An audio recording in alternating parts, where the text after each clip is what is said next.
In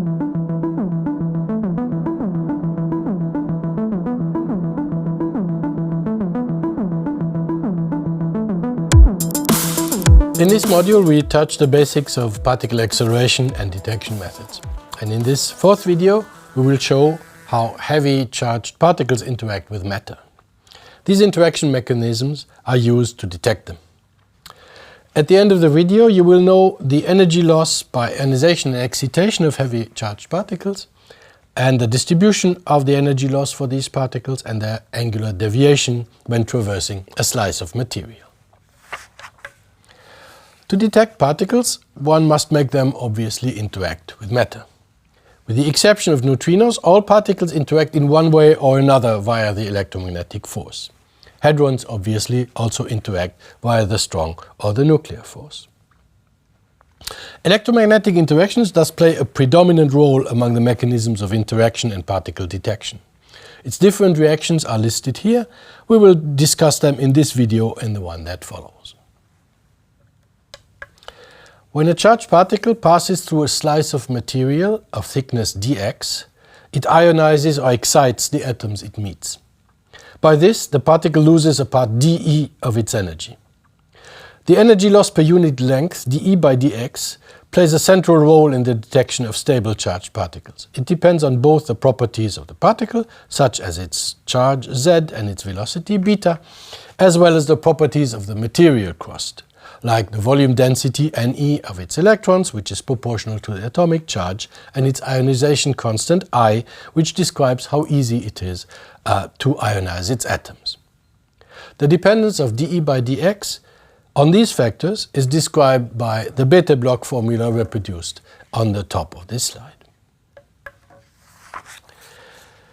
One can combine many of the constants into a single one, which is called K in this slide.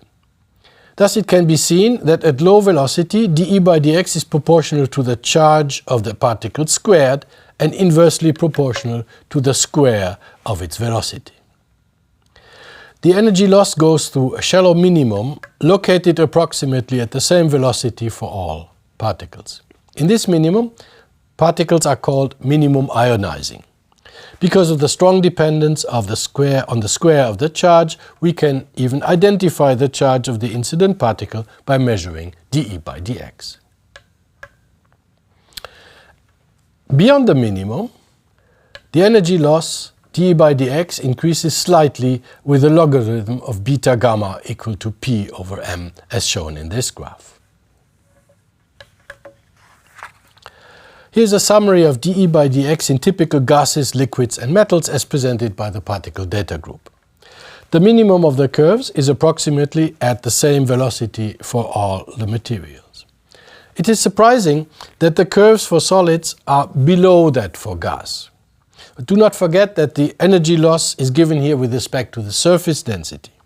To find dE dx in units of penetrated depth, one must multiply by the volume density of the material, which is 150 times greater for lead than for hydrogen. The beta-gamma scale, the x-axis of this graph, is converted to momentum for muons, charged pions and protons to simplify the use of this graph. Obviously, the energy loss by ionization and excitation is a random process, which will not always yield the same result.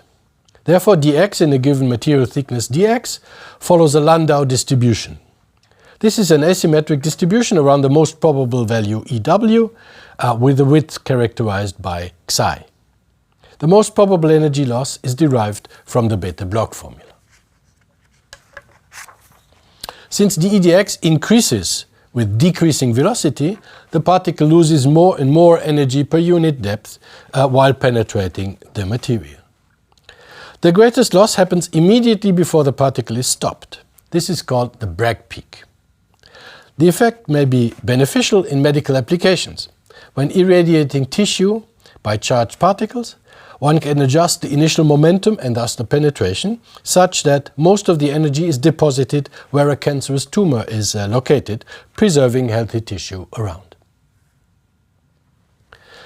Multiple scattering of atomic electrons also deflects the incident particle from its initial direction and displaces its path. The distribution of angular deflection follows a Gaussian around zero. The width depends on particle and material properties as shown.